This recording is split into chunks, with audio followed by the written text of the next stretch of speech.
This is the traditional invasion route between East and West Germany. It's called the Fulda Gap. It is where the Army believes World War III could start. West Germany, 60 miles from the Czech border. The United States Army on maneuvers with a short-range nuclear weapon, the Lance missile. On the other side of the border in East Germany, a Soviet artillery battalion on maneuvers with another short-range nuclear weapon, the Frog missile. The United States has over 1,000 battlefield nuclear weapons like these. So do the Soviets. Most have shells larger than the Hiroshima bomb. They're targeted on troops, on tanks, and staging areas well behind the front lines. Their range is anywhere from 9 to 400 miles. Few Americans or Europeans know much about these weapons, but they could be the most dangerous in the world. They would be the first used to cross over from a conventional to a nuclear war, and that would turn Europe into a nuclear battlefield.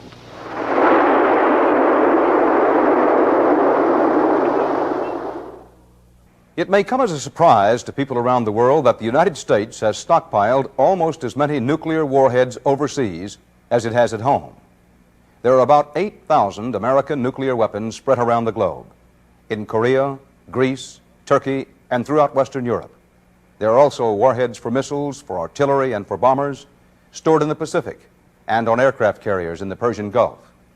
The Soviet Union has thousands of such tactical weapons, many of which can be fired from East Germany and other Warsaw Pact countries. The British and the French also have tactical nuclear weapons of their own. Many smaller nations in search of power and prestige are trying to develop nuclear weapons. But these emerging nuclear nations are discovering what the superpowers already know, that it's one thing to own the weapons and quite another to know how to use them. Tonight, in the second of our 5-part series, The Defense of the United States, we'll examine the efforts of the superpowers to develop tactics for fighting nuclear war and what it could mean for Europe or for the Middle East to become a nuclear battlefield.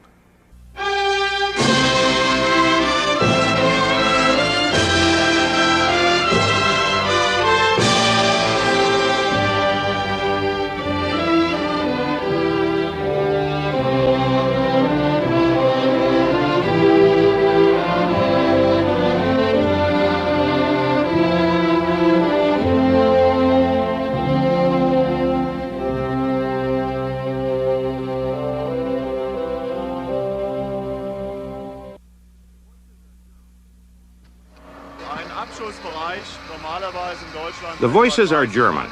The place, New Mexico. The missile, an American tactical medium-range nuclear weapon sold to Germany.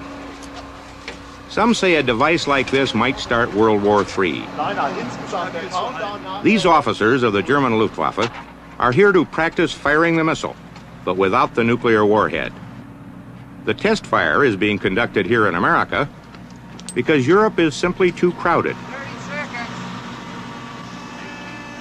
This is a Pershing missile, range 400 miles. Its biggest warhead is 30 times the Hiroshima bomb. It is a weapon with truly international appeal.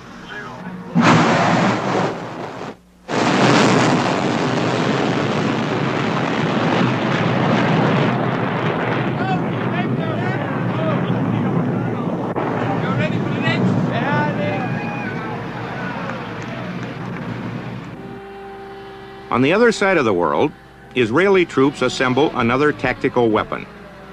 This is a Lance missile, sold by the United States as a conventional weapon.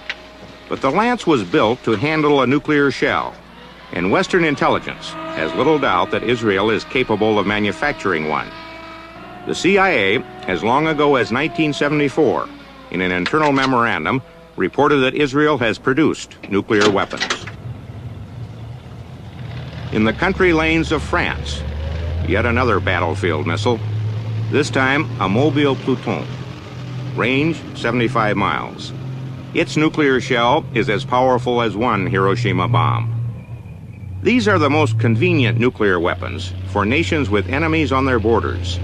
The all-purpose multinational missile for a nation that wants to go nuclear. In 1946, General Eisenhower wrote that if we were ruthlessly realistic, we would not permit any foreign power with which we were not firmly allied to make or possess atomic weapons.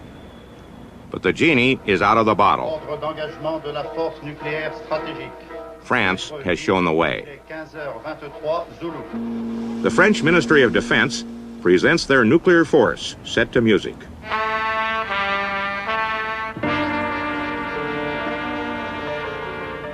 This is their missile field.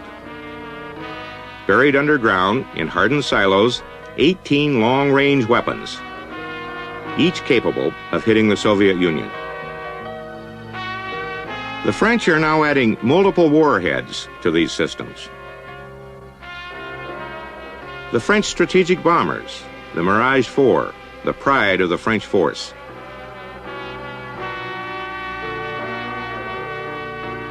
These planes can deliver nuclear bombs at supersonic speeds. The French have about 300 nuclear bombers. There are 5 French nuclear subs, each with 16 warheads.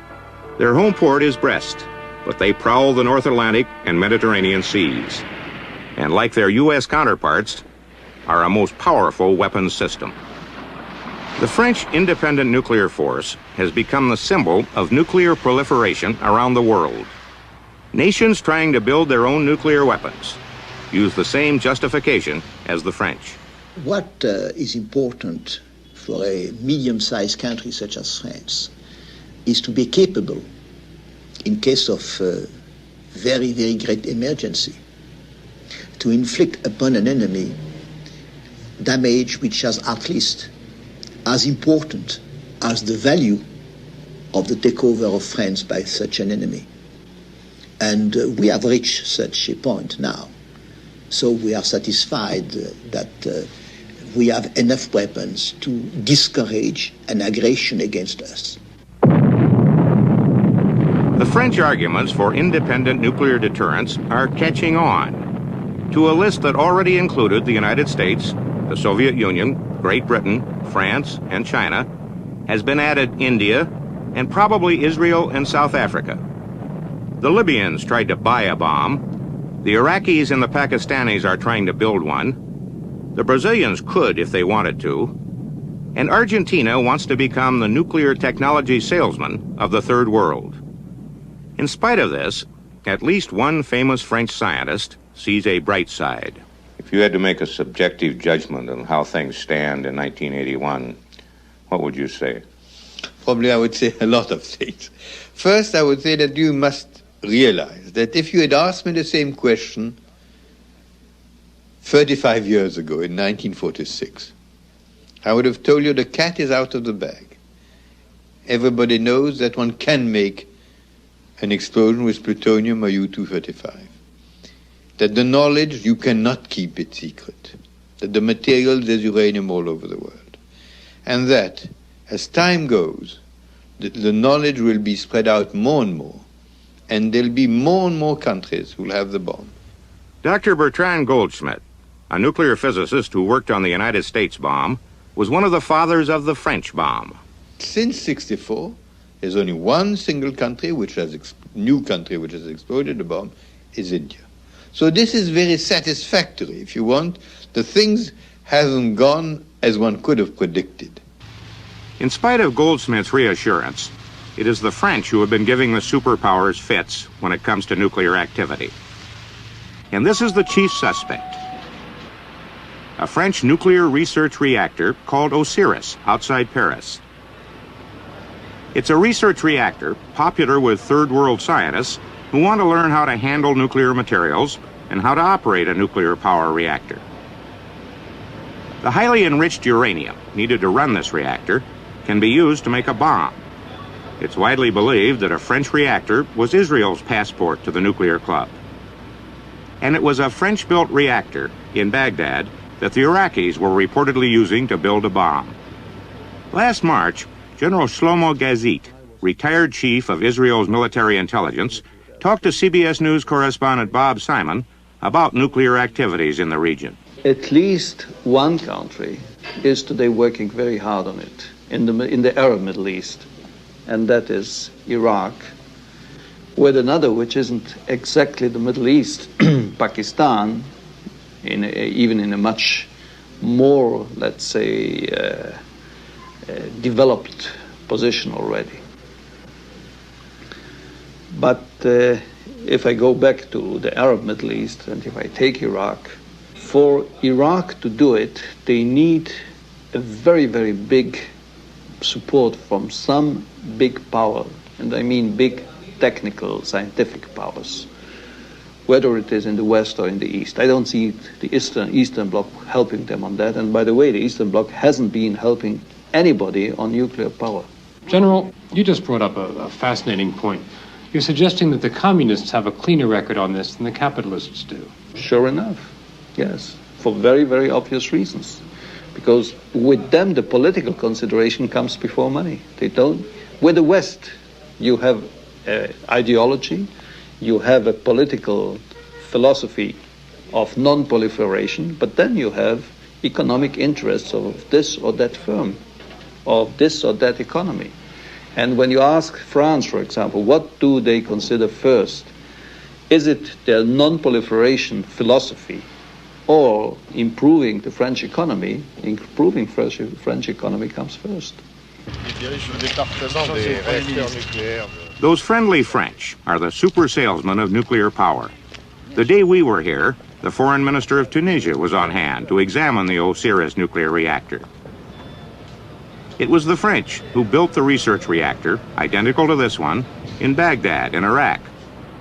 Atoms for nuclear power to a nation with a surplus of oil. Thanks to their reactor, by last spring, the Iraqis probably had enough uranium to construct one A-bomb.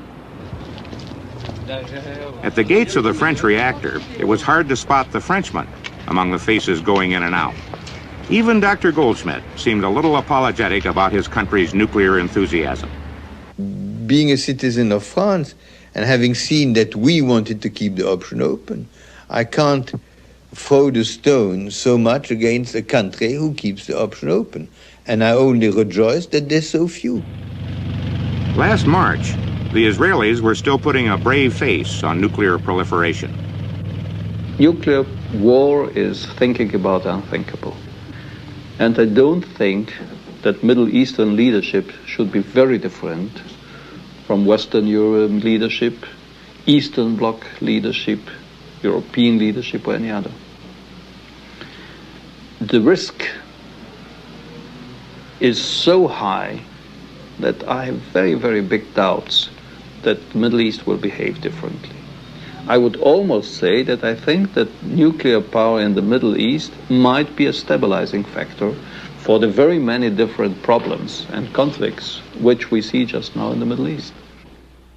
But last week, Israeli jets knocked Iraq out of the nuclear picture, for the moment. And what about the nuclear ambitions of Pakistan or Libya? I don't think that Libya has or will have in the foreseeable future a nuclear capability.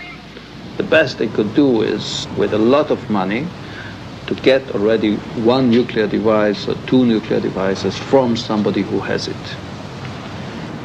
And on this, I'm not so sure that you can that easily find somebody to give you a nuclear bomb, even for money. It's a terrible risk. And all his endeavors before failed. And B, you don't become a nuclear power with one or two nuclear devices. You need much more, a much bigger capability. You need delivery systems. But Israel cannot hold on to its nuclear monopoly for long. Sooner or later, Iraq or Libya or Pakistan will join the club. And then what? These weapons were built as deterrents, to avoid a war. No one has figured out yet how to use them. But, as we shall see, the United States and the Soviet Union, after 35 years of trying, are beginning to develop tactics for using these weapons to fight with.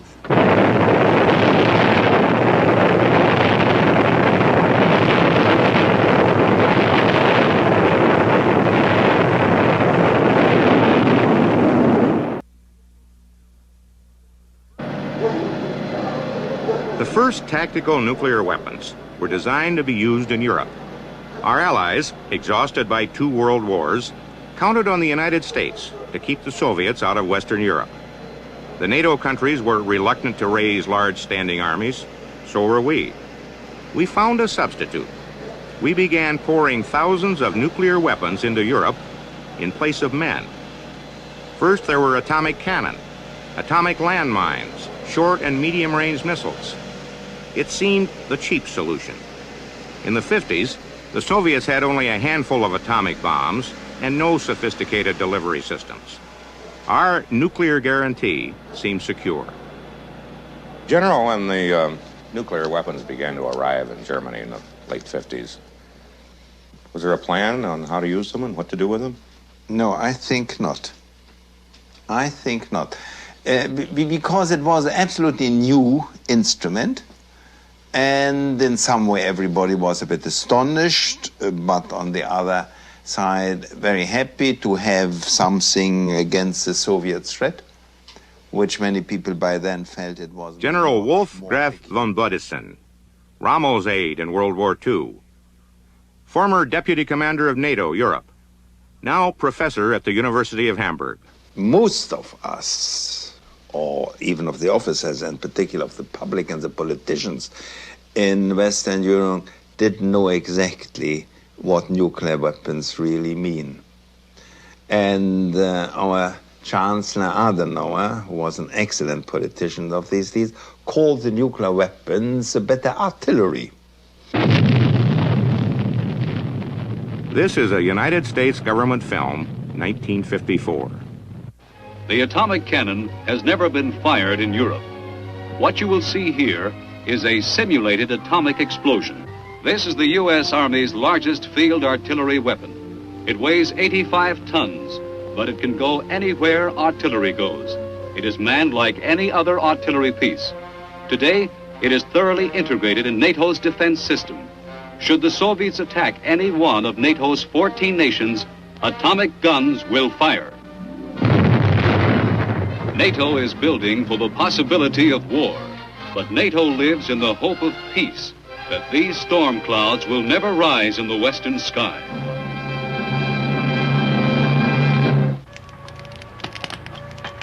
The U.S. Army on maneuvers in West Germany last winter looked as though nothing had changed in the 35 years since World War II, but something had changed.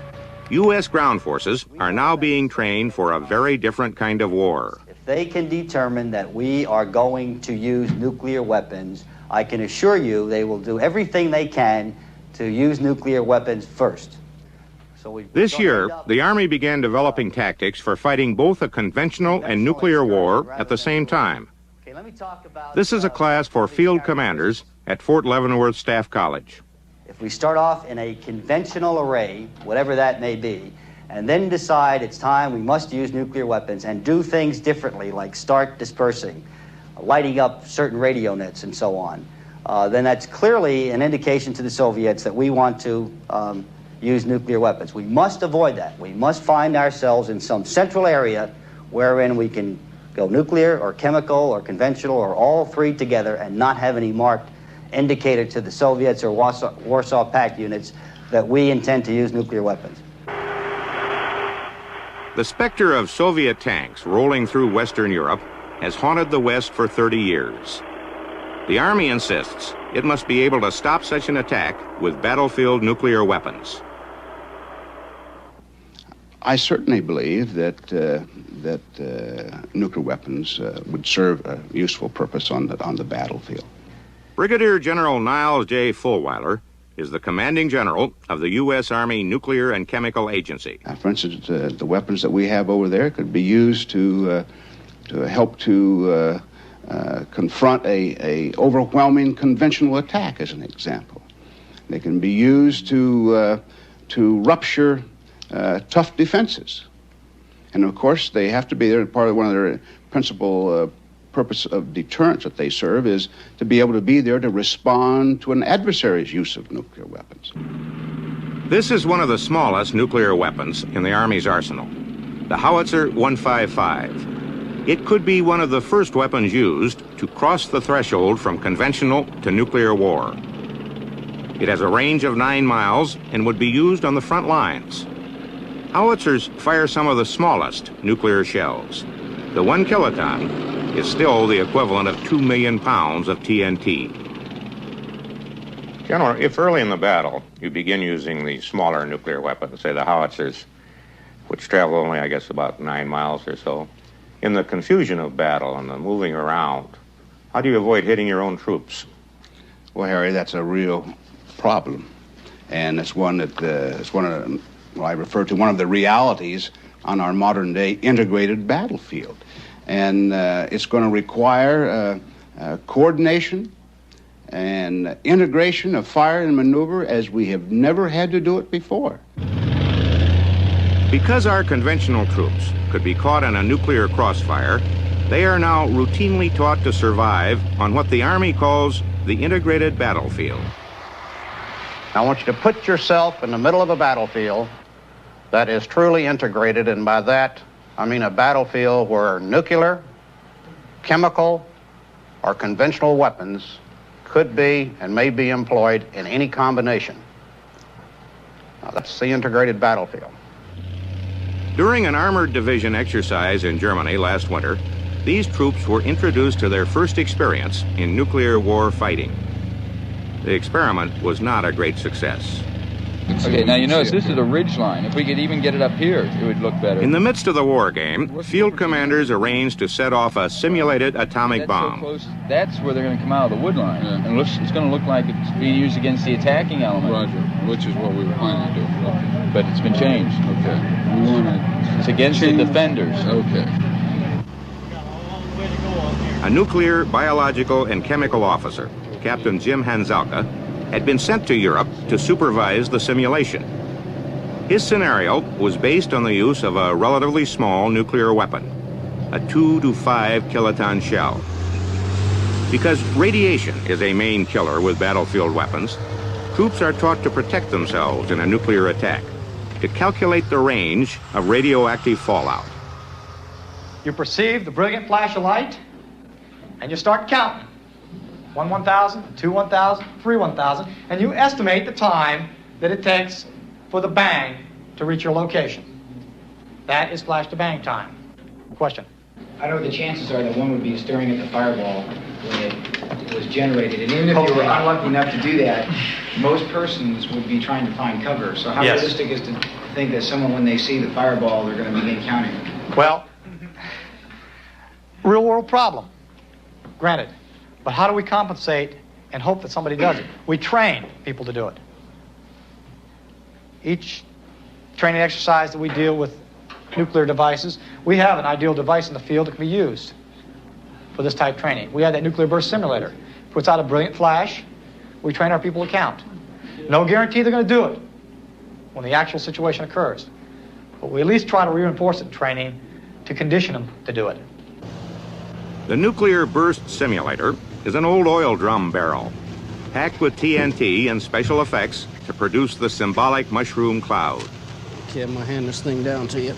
The Army manual describes it as atomic explosion M142 and carefully stipulates that it is non-radioactive. These simulators have been around for years but have not been used very often. During the exercise last winter, the blast was supposed to be a surprise, like a real Soviet attack. But the communications got fouled up. This tank, for reasons no one ever figured out, picked up a warning of the nuclear blast in advance. The crew took evasive action. They took down their antenna, dismantled their small guns, removed all loose gear, and prepared to turn their gun tube around, away from the fallout. They were already in their mops, Army slang for gas masks. I don't understand why they did what Captain they did. Hanzelka was annoyed at the mix-up. I don't care about the mop. The mop's correct, but they shouldn't be in that nuke defensive posture. The device is set to go. They're just waiting on us to get everything squared away. We will send the appropriate message to them 5 minutes prior to detonation. I will inform you over this end.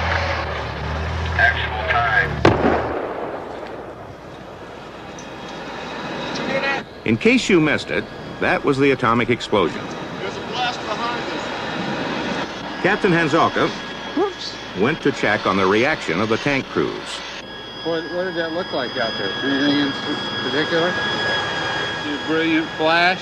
Well, actually, I wouldn't think it was Okay. You're casualties. Shut your tank off. You're dead. Shut your tank off. You're out for 30 mics.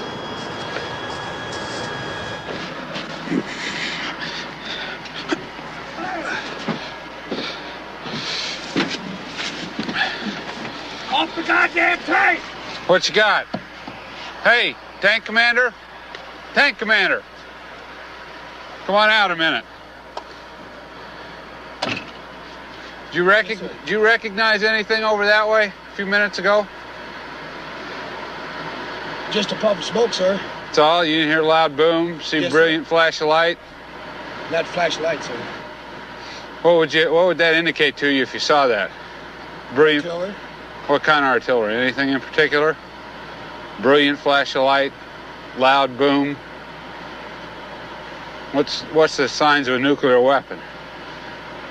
Think you'd see a brilliant flash of light? I'm not familiar with that subject, sir. No, you're not, huh? Well, that was a nuclear weapon. Your tank is dead for 30 mics. Sir, we've always been informed to keep people off the vehicle, okay? Right. I understand that. Okay. I understand. 30. Yes, sir. Let your platoon leader know.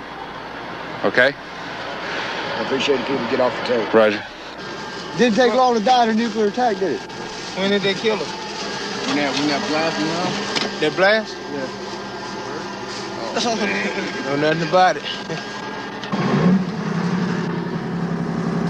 Sir, what percentage of casualties would you expect in a nuclear battlefield? All I would say is that we can expect significant casualties. For instance, one of the realities of this integrated battlefield I have spoken of is the fact that, entire units might very well disappear in the flash of an eye. And so the casualties are going to be significant. You're going to need a lot of replacement troops and replacement units for that matter. Certainly, and one of the areas that we are looking at now is our replacement system, how best to provide those replacements in such a battle. CBS Reports will continue. You can't go very far in Europe without running into a reminder of wars past. This is a continent of old veterans, like these men, who gather regularly outside a Luftwaffe base in Geilenkirchen, Germany, to catch the sun and gossip and watch the convoys come back to base. It has always been U.S. policy to neither confirm nor deny the existence of nuclear weapons in Europe. Still, it probably would not surprise most Europeans to be told that these trucks carry nuclear missiles. And it might not surprise them to know that our soldiers are learning all about the effects of radiation. What would surprise, and probably frighten Europeans as well, is the knowledge that in the United States, Army officers for the first time are developing and teaching tactics for using nuclear warfighting on a battlefield called Europe. At about 0300 in the morning, these fellers happened. This is a 20 KT, probably aiming a little farther over to battle position 4. And this is a 10 KT trying to hit these fellers, and because of their problems, hit Hottenbach in that area. U.S. Army field commanders studying the problems of nuclear combat around a battle board. They're developing tactics for a limited nuclear war. A war they believe could move from conventional to nuclear and back again. Because I saw these two nuclear blasts having a little more effect on the terrain, what I saw was no ability for those forward forces to conduct any movement to the rear. There are two differing schools. One school feels they could support, strengthen, and even substitute the conventional forces. But this means, of course, nothing but a nuclear battlefield in Central Europe. We will destroy in hours or days what we have to defend. A Pershing platoon returns to base after being out on alert in Western Germany. It is a combined force of Germans and Americans. The Americans control the warheads, the Germans control the missile. By treaty, Germany has no nuclear weapons of its own. Of the 180 Pershings in Europe, the Germans have 72. But permission to fire the missile can only come from the President of the United States. The firing codes for all U.S. warheads in Europe are held by Americans. American units like this one guard nuclear warheads in Greece, Turkey, Italy, Belgium, Holland, and Great Britain, as well as Germany. The Soviets keep tight control over their nuclear warheads in much the same way we do. Launchers may be in the hands of Warsaw Pact allies, but the Russians keep the warheads. A branch of the KGB, their security police, control them until they are released for use. And according to the Pentagon, civilian leaders, not the military, would make the decision to fire these nuclear weapons. Colonel Tate said a while ago that we've got to assume that if he fires a nuke, if he pops one, that we're going to respond in kind. I don't believe the Soviets are going to run around indiscriminately throwing nuclear weapons around. You see, they have the same problem we do. If they elect to go ahead and use nuclear weapons, they have to make the decision as to whether that's going to escalate and threaten their homeland. And I'm convinced that they're concerned about that. So they won't do this indiscriminately. We just say they will to make sure that we are prepared in case they do. But they have to make the same tough decision we do. If this platoon was ordered to fire its Pershing missile, they would have just 7 minutes to prepare the weapon for launch. These medium-range missiles are targeted on bases deep in Eastern Europe. At the same time, they too are targets for the Soviets. Because we're nuclear, we would more or less be a target they'd be looking for. We're a long way out, but we're still thought about in a lot of respects by the other side. They know where we are because it's a deterrent. Gas. The attack could come from conventional, nuclear, or chemical fire. We have gas.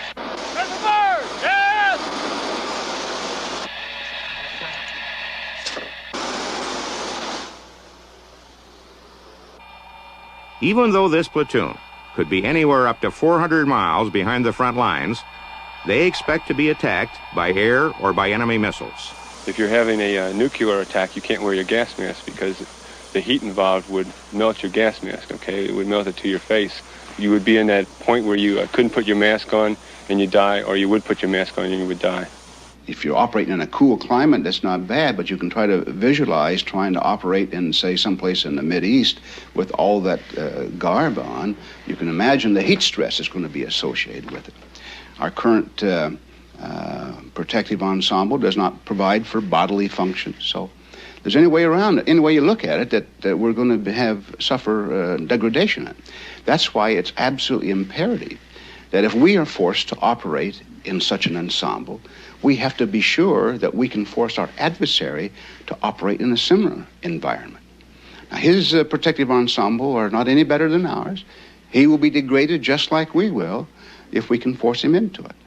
Trying to fight a limited nuclear war presents all kinds of problems. This is a major U.S. command post at a secret location in Germany during an exercise of the integrated nuclear battlefield, at the office level. No one's very sure what radiation or chemicals would do to a Xerox machine, or a telephone, or who would be around to answer. Running the next war won't be easy. Hey, pull on the cable! Come on! Man, these things are getting heavy. All the U.S. missiles overseas are mobile. They boast of being able to shoot and scoot. This thing's breaking my back. What they're doing, you know? I'm holding nothing but 200 pounds on my back. The Russians track these missiles with sensors and satellites and local spies. The unit must move before the Soviets can get them in range. 17 men had 3 hours to pack up.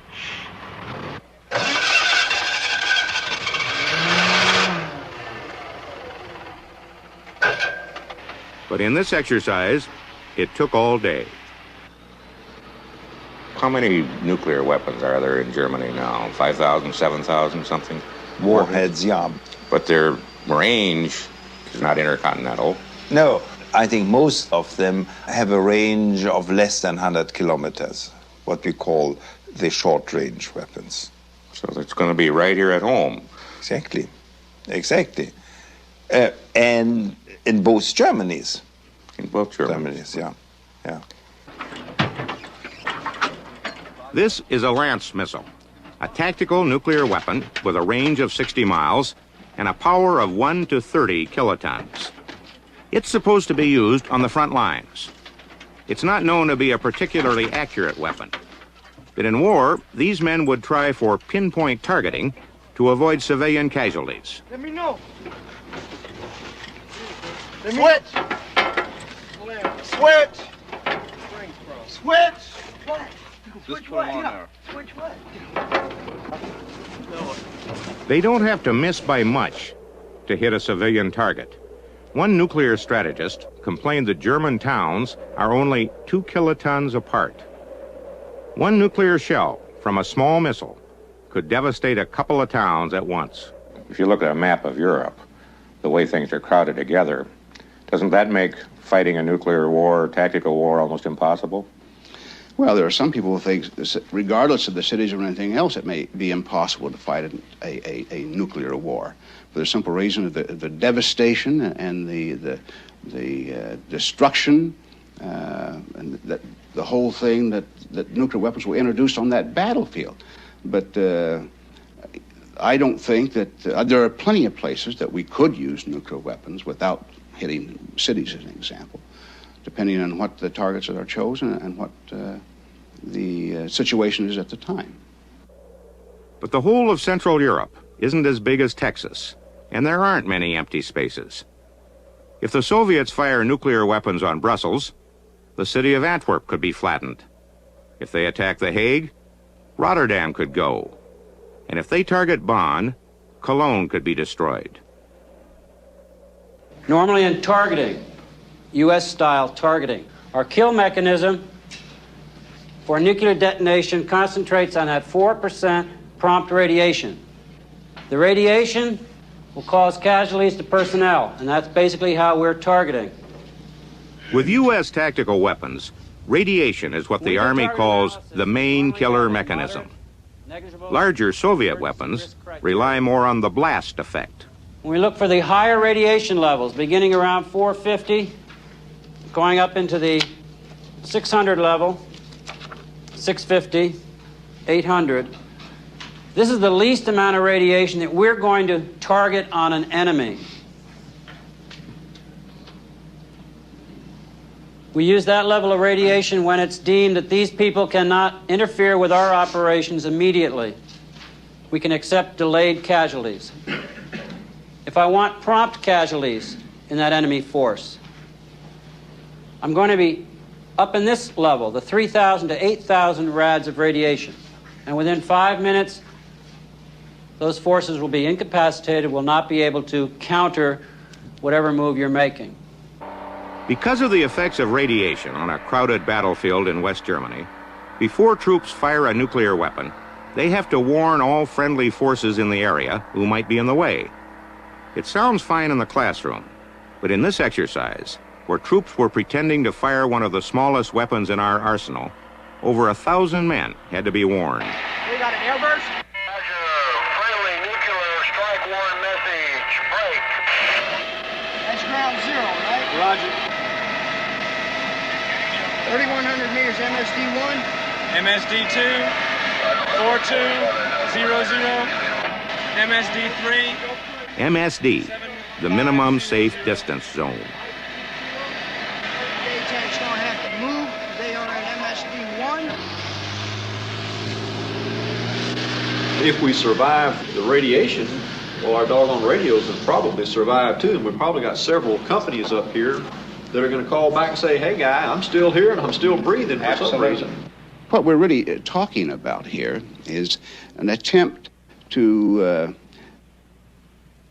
have limited use of nuclear weapons. And we want to ensure that our adversary understands that in a case like this, it would be a restrained use and for specific targets, for specific time frames. I feel it's very important at least to be able to try to have the limited use of nuclear war and have that option, rather than when we cross that threshold to go straight to general nuclear release, which is everything.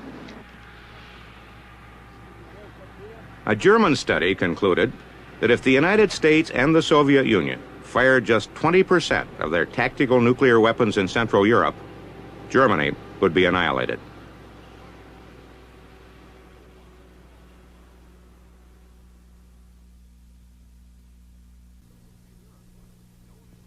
In Europe, no one has paid much attention to Russian tactical nuclear weapons along the east-west border, the longer-range missiles in every Warsaw Pact country, or the hundreds of bombers that can carry nuclear weapons. The subs in the Baltic have long been a familiar threat, and so have the SS-4s and 5s targeted on Europe since the 50s. But in 1977, the Soviets started to modernize. They built a new missile, the SS-20, a longer-range missile with 3 warheads. It has triggered a brand new arms race. Dan Rather talked with Secretary of Defense Caspar Weinberger. It is a medium-range, so-called weapon of great destructive power, nuclear, that is aimed both at China and at Europe. And the Chinese elements of this weapon can be said to be defensive in view of the Soviets' fear of activities by China. The ones that are aimed at Europe, I think, can only be either for offensive or intimidation purposes. For the NATO High Command, the SS-20 raised the stakes in Europe. In the late 70s, reports of the missile's accuracy raised fears of a Soviet preemptive strike, even though the Allied powers still controlled enough weapons to devastate much of Eastern Europe and the Soviet Union. NATO has always had a ladder of nuclear options. Beyond the battlefield weapons, there are hundreds of nuclear fighter bombers on alert from Turkey to Britain, more nuclear fighter bombers on U.S. carriers. There are American and British submarines with enough warheads to knock out 400 Soviet cities and bases. France's independent nuclear force might also be available. What NATO did not have was a land-based missile, like the SS-20, that could hit the Soviet Union. For years, Europeans had resisted such a weapon. They felt it would be too provocative. But in December 1979, the NATO ministers reluctantly announced their response to the SS-20. They would base 572 new U.S. missiles in Europe, all with the range to hit the Soviet Union, on one condition, that the United States enter into arms control talks with the Russians to reduce the number of new missiles on both sides. This is one of those new missiles. It's a Pershing, similar to the ones we've seen in Germany, but long range. It will be able to strike the Soviet Union in less than 5 minutes. The land-based cruise missile. It can fly under enemy radar and will be harder to track than a plane. Ever since NATO agreed to accept these weapons, opposition has been growing and taking a decidedly anti-American turn. In West Germany, the ruling Social Democratic Party is divided on the issue. The Dutch, who were supposed to base some of the missiles in Holland, deferred their decision for 2 more years. The Belgians have postponed their decision. The problem is that these new missiles will be able to hit the Soviet Union directly, and this might involve a war in Europe without, for instance, the United States really being involved as a theater of war. But it's us here. We have the biggest concentration of nuclear weapons here in Germany. And we don't want this. We don't want to be the target in a nuclear war between the United States and the USSR. Is it fair to say that you came into office and immediately faced our European allies saying to you, if you don't start some kind of arms negotiations with the Soviet Union and start them quickly, the whole cruise missile concept is going down the drain? Yes, there were a number of governmental representations to that effect. And what did you tell them? Told them that I thought it was essential that we deploy the cruise missile and that we carry out quite exactly the terms of the December '79 agreement, and that we, for our part, were fully ready to enter into arms limitation talks when they could be effective. In April, West Germany's Chancellor Schmidt made it very clear to Secretary Weinberger that the pressures were mounting. Schmidt had led the fight for the missiles, but now was in political trouble over the issue. In May, the Reagan administration, which had been reluctant to resume arms control talks, sent Secretary Alexander Haig to Europe with word that talks would begin by the end of the year. But in Europe, as in Washington, few officials believed the talks would reach any agreement. They simply hoped the announcement would quiet the opposition. In the midst of the controversy over the long-range weapons, the West seemed to forget all about the nuclear artillery on both sides of the border. During the height of the Polish crisis, Soviet troops were caught in this rare film of the Russian version of an integrated nuclear battlefield exercise. A reminder of the French Pluton, of the Israelis' Lance, of the superpowers who introduced these weapons and are now trying to show the world how to fight with them. Caught in the political debate, nuclear war becomes an abstract. And this battle board, this teaching device, looks innocent enough until you realize that the U.S. Army's model is a replica of a real town. And in the course of the Army's war game, that town called Hattenbach was destroyed. We went to find that town. Hattenbach is about 20 miles from the East German border. It survived 2 world wars, but it would not survive the next. On the east, the Soviets, with their tactical nuclear weapons, have Hattenbach caught in their sights. On the west, there is U.S. nuclear artillery. And on the Army's map, Hattenbach is at ground zero. Okay, on this particular target, right at ground zero, I can expect from a 10 KT weapon temperatures in excess of 7,000 degrees Fahrenheit. That's right at ground zero. As I come out from there, say out to about 250 meters from there, in a radius, you will find nothing. What was there has been basically blown away. If I had a village there, yes, I'd have some rubble, but basically leveled rubble. Does that give you a picture of what happened on the ground where you were?